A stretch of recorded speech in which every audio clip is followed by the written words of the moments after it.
Hey you guys, Jacqueline here with Jacqueline Travels. It's time for another Jacqueline Answers video.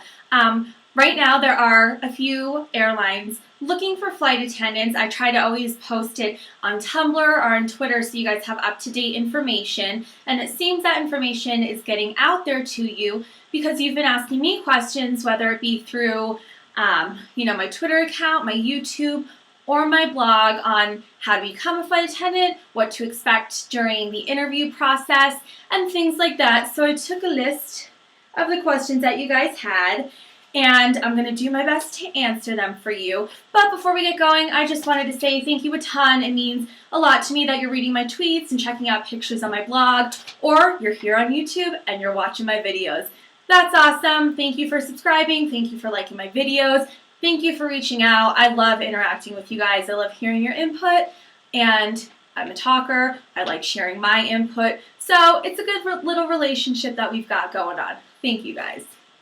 All right, I guess we'll just dive into the questions. I'm not very fancy. I just copied everything down on a piece of paper because I thought it would keep me more organized. You guys don't want to watch a video where I ramble on and on. I wouldn't want to do that to you. Again, it's the relationship thing. Gotta keep it healthy. Here we go. So Tasha with a U, which I really like. Tasha with a U asked, what kind of questions do they ask during the interview? I've covered this a few times, but obviously this is something really important that you need to know, so we're going to cover it again today. The kinds of questions are typically customer service related, so tell me about a time when you had a customer who was very hard to please. What steps did you take to diffuse the situation, and what was the outcome? There's also coworker-related questions. Being a flight attendant has a lot to do with being a team player. So tell me about a time a coworker wasn't doing their portion of a job that was assigned to them. How did you handle that coworker? So I think the more specific examples that you're giving, the better you're going to do when you're answering these questions. Be bubbly when you're answering also, because I think they look for personality. They want to see someone who's fun and upbeat and who obviously gets along with people even if they're in these bad situations with a customer or a coworker, whatever the case might be. Another question that's probably asked commonly is tell me about a time that you had to make a sacrifice for work. When you start off as a flight attendant, you become an on-call flight attendant or a reserve flight attendant, so you have to have your phone available 24 hours of the day. It can ring at any time and you have to be up and ready to go. So you might be at a movie with your boyfriend or happy hour. Well, happy hour is a bad example because you can't drink when you're on call days. So dinner with your friends, and you might have to leave that to report to the airport. So you just have to show that you're flexible. Talk about any time that you covered for a coworker who was sick, or you had to stay late to meet a deadline, and talk about how happy you were to do that, because you gotta be happy as a flight attendant. So Tasha with a U, I hope that helped you out a little bit. If not, get back to me. I'm probably gonna make Jacqueline answer part 3 in the future. All right, next up we have Amanda G.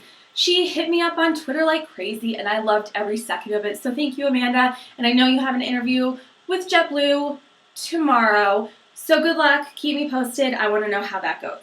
All right, but anyways, Amanda with a G. She asked, are there any airlines that you would not work for?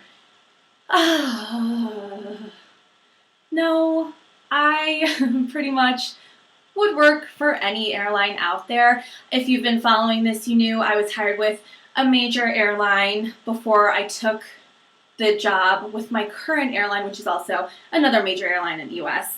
And there were a few reasons behind it. So when you're looking at other airlines, here's what I would recommend researching. The base cities. Would you be comfortable leaving all of your friends and all of your family in the town you live in and relocating to a city that you might not be familiar with? So base city is pretty important for that. Check out destinations. Do you want to be a domestic carrier and go all over the U.S.? Do you want to be international and explore the world? That's another thing you could think about. For the most part, I think flight attendants are treated the same throughout the company. I mean, our job is always safety. I can't stress that enough in any of the videos that I make or any of the blogs that I write, anything like that. So I don't think the job is going to differ too much in that case. So No, there's not an airline I wouldn't work for, but there's some bases that I prefer.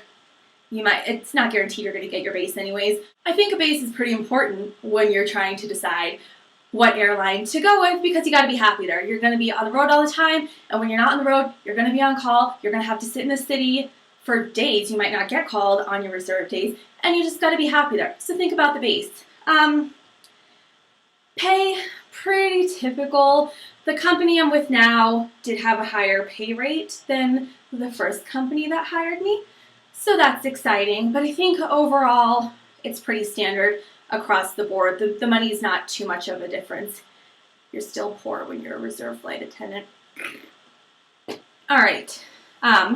Another question from Amanda G. She was very concerned about the bases and where she would have to live because she lives in a small town. There weren't airports by her that had any bases for the large carriers. So she knew she was going to have to move, and she wanted to know how crash pads were going to work. So, for those of you not familiar with the industry, a crash pad is basically like a college dorm for flight attendants. You can have more private ones, so it could be a house with 4 bedrooms, 4 flight attendants rent it, you each get your own space, but that's going to cost a lot of money. You're probably not going to be able to do that when you're on reserve. So a more realistic painting of a crash pad for you is going to be a 4-bedroom house with like 10 people, 12 people living in it. 3 people share a bedroom, there's bunk beds, you share toilets, you write your name on all your food and you stick it in the refrigerator. It's pretty much college again, but without the late night parties because you get drug and alcohol tested and they're going to find you and it's not going to be good. Anyways, so yeah, a crash pad, I don't know, the concept of them is really good. You can save a ton of money. If you have 3 people sleeping in one room, I mean, you can live for $200 a month. That's the cheapest rent you're going to find anywhere, especially in a new city. And the benefit of a crash pad is you do have the flight attendants there who are not from that city, so you can bond with them, go explore together. You have built-in friends.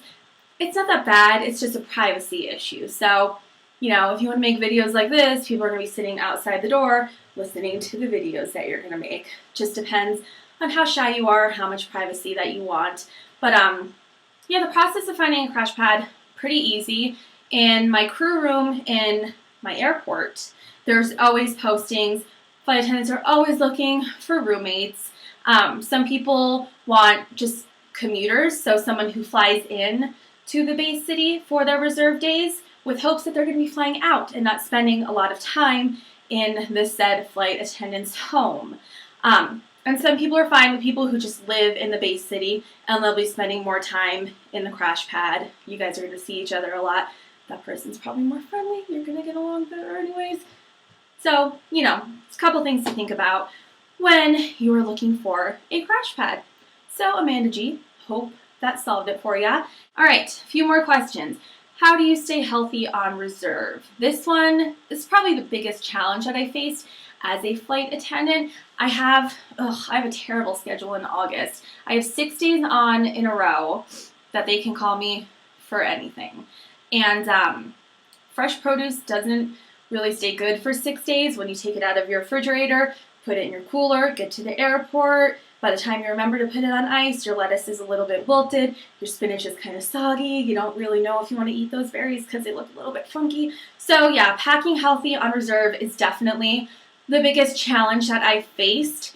And I could get called for international trips, so I can't really have my produce with me if I'm faced with an international trip. Usually I get some sort of heads up. It's not always a 2-hour call, so I can prepare myself a little bit better. But some staples that I always have in my bag that stay well, tuna fish, because it's healthy and it's protein, and I'm so tired of eating it, but it's good for you, and things that are good for you give you energy, and you need energy for this job. Apples, because those are hard to bruise. Bananas, I'll look at for a day, and I just throw them away, because mushy bananas, like, creep me out. So I don't bring bananas with me anymore. Carrot sticks are always good. Broccoli's good. That stays pretty well for a while. I bring hummus just to spruce up the vegetables a little bit.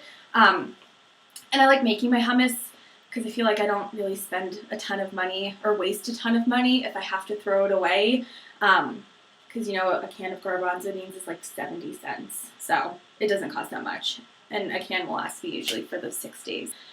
Other things that I bring with me. I do bring salad and I put them in a bag, but I try to eat them like days 1 and 2 because I just don't want to get sick on an airplane or in a hotel. I just don't ever want to get sick on the road, so I play it pretty safe. I don't like to eat out though, I'll tell you that much.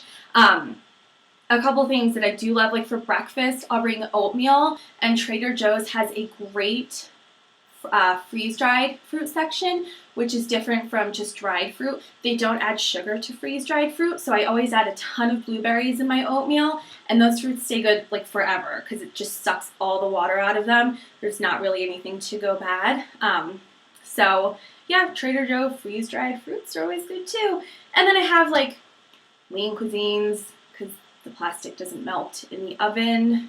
It has the word lean on there. I like to pretend they're good for you, but there's a ton of sodium in those things, so just drink a lot of water if you have that. But yeah, it's hard. It's hard to stay healthy on reserve. If you guys are flight attendants, let me know what you pack because I'm always interested on improving my diet when I'm on the road. I know when I'm home, I make green smoothies all the time for breakfast. I just have like half a bag of spinach every single day with a ton of fruits, and that really does make me feel good and give me energy on my days off. So I try to compensate for my kind of poor eating when I'm on the road, or my fake healthy eating when I'm on the road, because I think that's a more appropriate term. I try to do good, but it's hard, and it is what it is. Anyways, I'm kind of rambling a little bit. Sorry. Those are the 3 questions I'm sticking with today.